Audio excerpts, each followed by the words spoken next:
Welcome.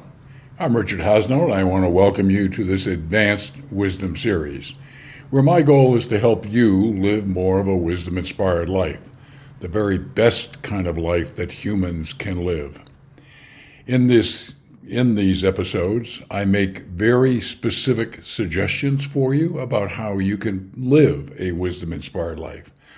Now, the wisdom in this series comes from three God-realized, enlightened avatars: Krishna, Jesus, and Paramahansa Yogananda.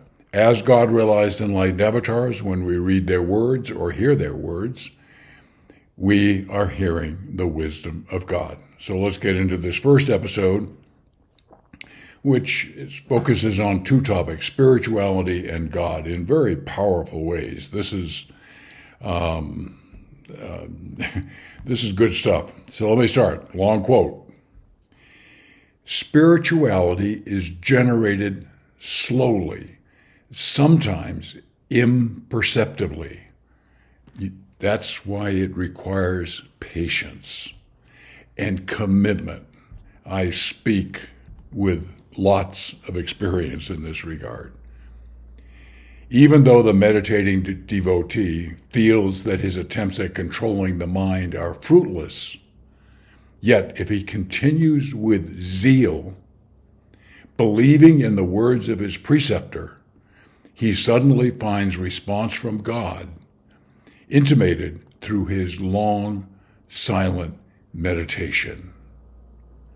The thrill passes through his entire being from this sudden, ecstatic contact with the divine. Wow. A lot of things here. As I already said, spirituality and progress are slow. You need to be prepared for that. But on the one hand, on the other hand, slow in a lot of contexts, but at the same time, I know when people I haven't seen for a long time see me, they say, wow, you've really changed. And while I may not perceive it, over time, the change is rather dramatic. And I know in my own case, I look back 10, 20 years and wow, what a change I've gone through here. So there's that part of it. And the next part of it is controlling the mind. We sometimes feel is fruitless. That's the monkey mind. We concentrate and all of a sudden something comes into our head. I forgot, I got to go to the grocery store after this. I mean, all these extraneous thoughts that come in, okay? But you need to continue, as it says here, with zeal, which is purpose, enthusiasm, commitment, okay?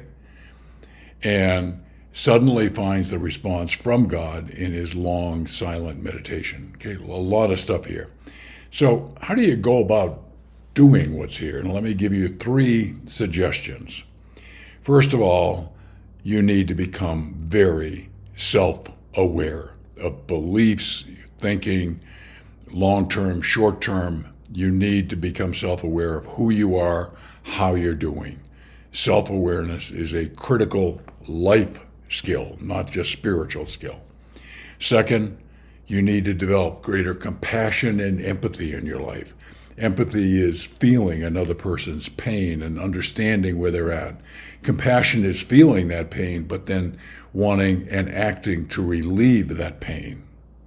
And lastly, you want to seek wisdom. The best way to do that is through sacred texts. I read Paramahansa Yogananda's two long books, one on the Bhagavad Gita and one on the Christian Bible, every day. So that's a lot of value comes from that.